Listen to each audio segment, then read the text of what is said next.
Welcome to Council Connection. I'm Melissa Youssef, Mayor and Durango City Councilor. This program is designed to give you a snapshot of happenings at our most recent Durango City Council meeting. And this time, we look at the August 20th meeting.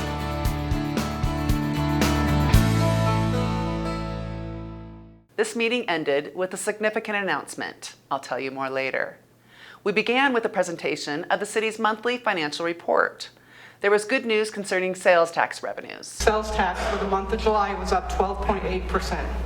Now, if you look at a year ago, it was when the 4/16 fire was going on and we were down 5.6. But being down 5.6 to being up 12.8 is a huge increase for us.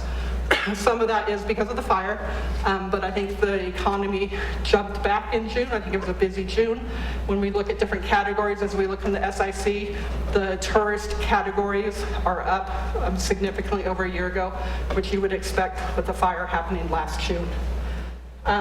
It's the strongest monthly collection since October of 2015, and before that it was which was over of October of 2014. Prior to that, it's the next largest month was February 2013 over February of 2012.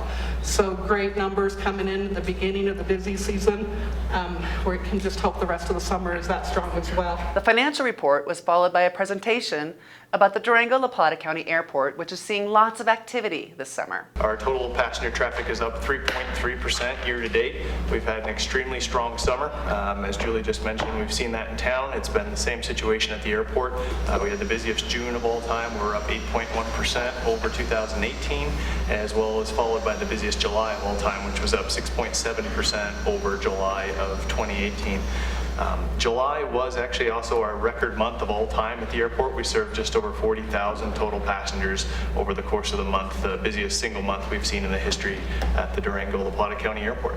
And our current growth rate this year will easily surpass 2014 as the busiest of all time at the airport as well. We have a lot of exciting projects going on right now. There's over $10 million in airport capital projects that are currently underway.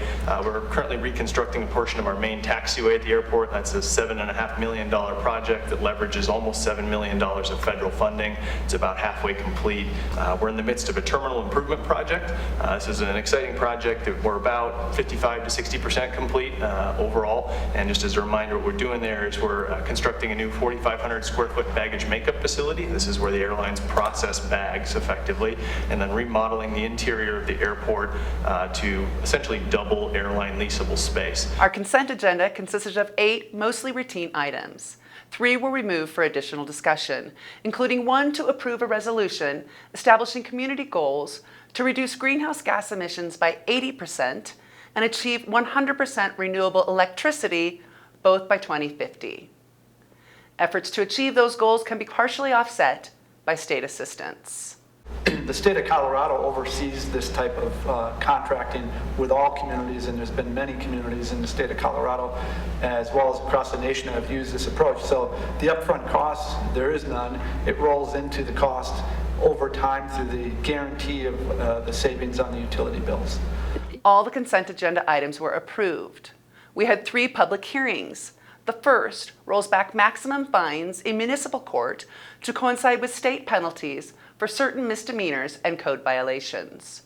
2 quasi-judicial hearings dealt with the subdivision of a lot at Twin Buttes to allow construction of 2 single-family homes and the conversion of 2 commercial units at 1201 Main Avenue to a residential unit. No one from the public spoke during the hearings. When business was concluded, City Manager LeBlanc asked to make some comments. Madam Mayor and members of the City Council, for the past 12 years, it has been an honor to serve as City Manager of the City of Durango. My 40-year career has been recognized by the International City County Management Association will be recognized at their annual conference in October. I plan to retire in early 2020. This has been a good run. It is my desire to assist the City Council with an orderly transition. The recruitment and selection process to find my replacement will take longer than the 45-day notice requirement that I'm required to give per my contract. This announcement will get the process moving. My career has been distinguished by a good work ethic and high professional standards. I received the Leo Riethmeyer Public Administrator of the Year Award from the University of Colorado in 2016, and the Trailblazer Award for promoting the advancement of women in local government and building an inclusive and diverse workforce. My peers have voted to elect me as their City Manager Association President in 3 different states, unprecedented in the history of ICMA. I'm proud of my accomplishment.